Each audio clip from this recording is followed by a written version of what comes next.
हाँ मेरे प्रिय विद्यार्थीगण, कक्षा 9वीं का यह भाग 7 है। 7वां वीडियो यह क्रमिक रूप से मैं पढ़ाने जा रहा हूँ। इसमें जहाँ छठे भाग को मैं छोड़ा था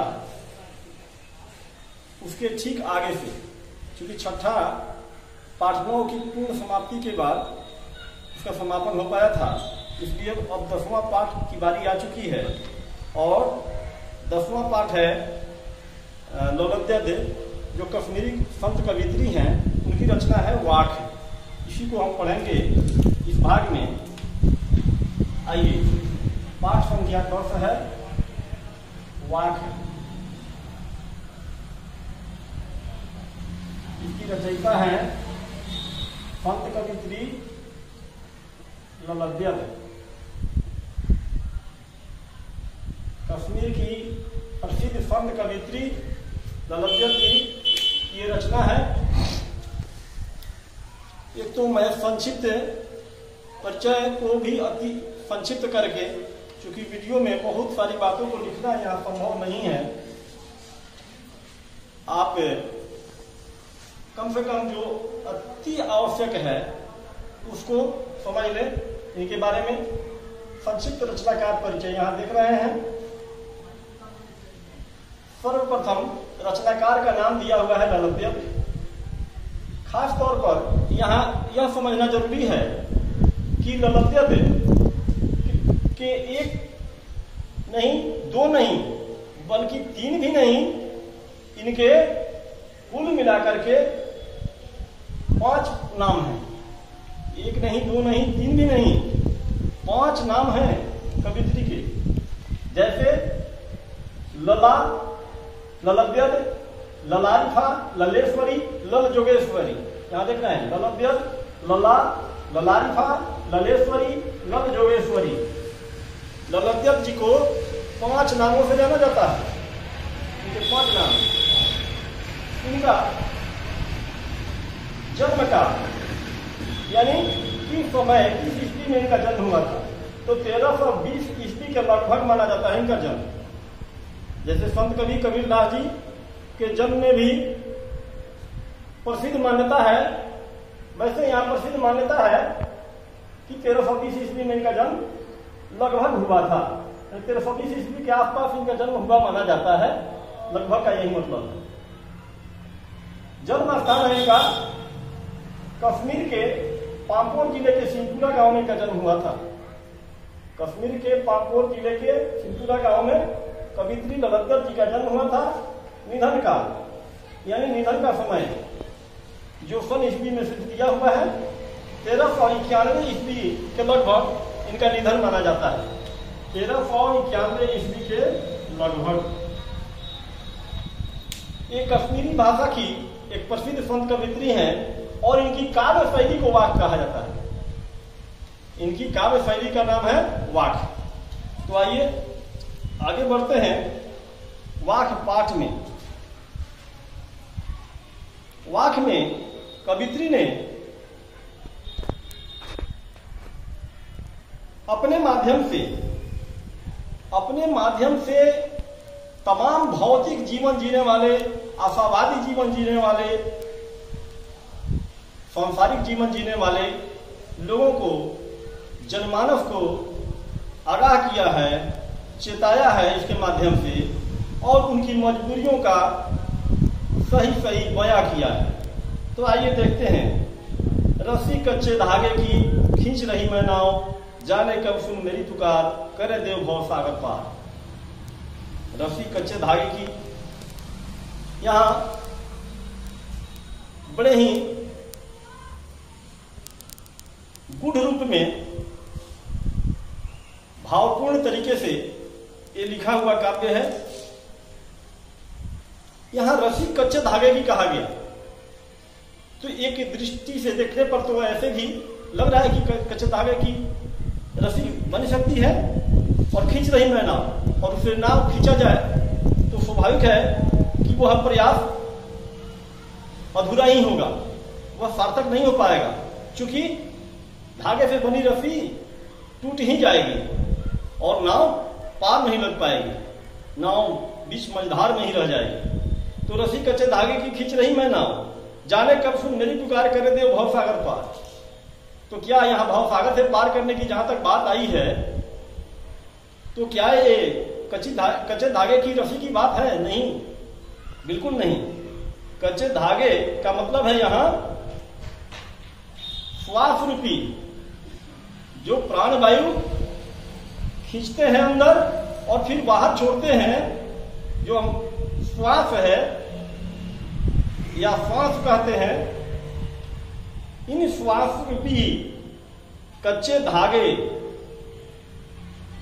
के माध्यम से हम अपनी जीवन रूपी नैया को या नौका को या नाव को खे रहे हैं, यानी आगे की ओर सागर में बढ़ा रहे हैं। कि सागर में?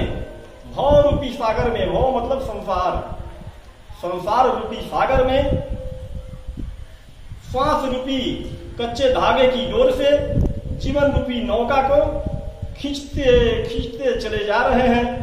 और ऐसी स्थिति में लगता है कि कभी अचानक यह श्वास रूपी डोर टूट जाए तो इस जीवन रूपी नैया का क्या होगा?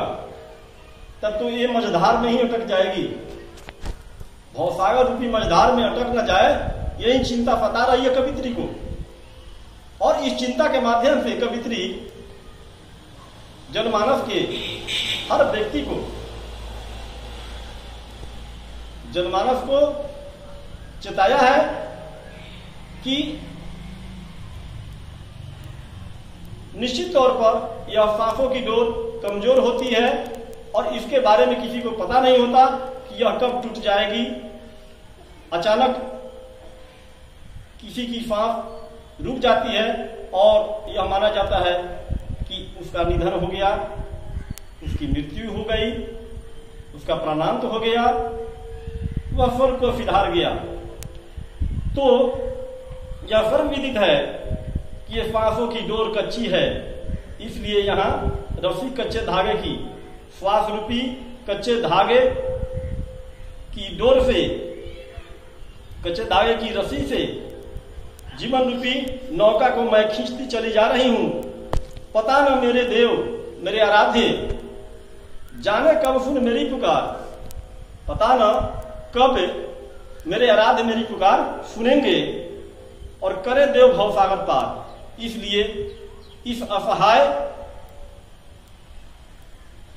इस भक्त को, अज्ञानी इस भक्त को की गलतियों को क्षमा कर भवसागर से पार उतारने की कृपा प्रदान करें। वो अपने आराध्य से यही कहती हैं।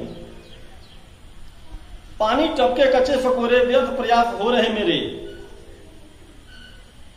जैसे कच्चे सकोरे से, यानी कच्चे मिट्टी के पात्र से, जो पानी पीने वाला पात्र होता है मिट्टी का बना हुआ, मिट्टी निर्मित जो सकोरा यानी गिलास नुमा एक पात्र होता है, जिसमें पानी रखने से अगर वो कच्चा हो तो पानी थोड़ा थोड़ा रिस जाता है, थोड़ा थोड़ा रिश्ते रिश्ते पानी कम हो जाता है और देखते ही देखते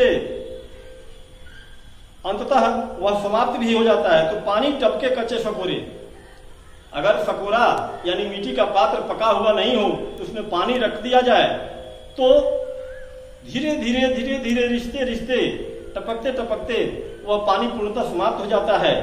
और ऐसे में पानी रखने का प्रयास व्यर्थ सिद्ध होता है, व्यर्थ प्रयास हो रहे मेरे। उसी प्रकार से अज्ञानी बनकर के, एक पात्र के रूप में न रह करके, एक सच्चे पात्र के रूप में मनुष्योचित कर्म न करके, बल्कि सिर्फ और सिर्फ स्वार्थ और संसारिक आपाधापी में रह करके सही रूप में ईश्वर का स्मरण अगर नहीं किया तो यह जीवन अधूरा और अपरिपक्व रह जाता है। और चाहे जीने के लिए, चाहे अपनी मुक्ति के लिए जितनी भी उपाय क्यों न कर ली जाए, वो सब व्यर्थ ही सिद्ध होता है। तो इस प्रकार से कवित्री का मानना है कि पानी टपके कच्चे सकोरे व्यर्थ प्रयास हो रहे मेरे।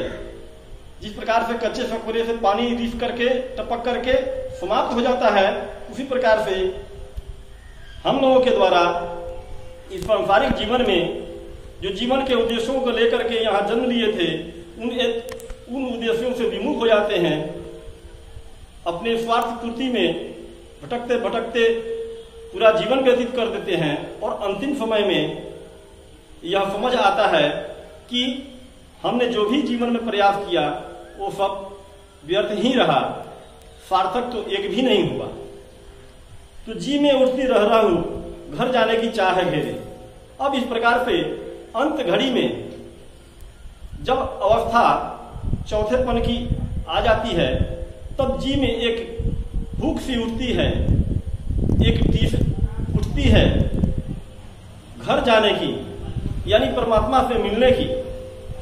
अपने घर जाने की चाह उठती है, यानी अपने परमात्मा से मिलन की चाह उठती है। तो जी में उठती रह रहा हूं, घर जाने की चाह है गेरे। अपने परमात्मा से मिलने की अब चाहत बन चुकी है, अब वो समय आ गया है, इसलिए जी में रह कर भूख उठ रही है, एक टिस सी, एक चुभन सी हो रही है। क्योंकि हमने तो वे कार्य किए ही नहीं जो मुझे मनुष्य होकर करना चाहिए था। मनुष्य के जीवन के सच्चे अर्थों को मैं भूल गया और सिर्फ स्वार्थ में घिर करके पूरा जीवन व्यतीत कर लिया।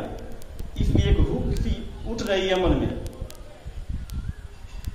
दूसरे वाक्य में है कि खा खा कर कुछ पाएगा नहीं, खा खा कर कुछ पाएगा नहीं, यानी अहंकार को अपने अंदर डाल करके, अहंकार को अपने अंदर रख करके, यानी अहंकार खा करके, खाकर का यहां भाव है अपने अंदर निहित करके, डाल करके। तो अपने मन में अहंकार को डाल करके खा कर कुछ पाएगा नहीं, यानी अहंकार को डाल करके कुछ पाएगा नहीं, न खाकर बनेगा अहंकारी। और न खाकर, तो यहां क्या न खाकर, तो समभाव को,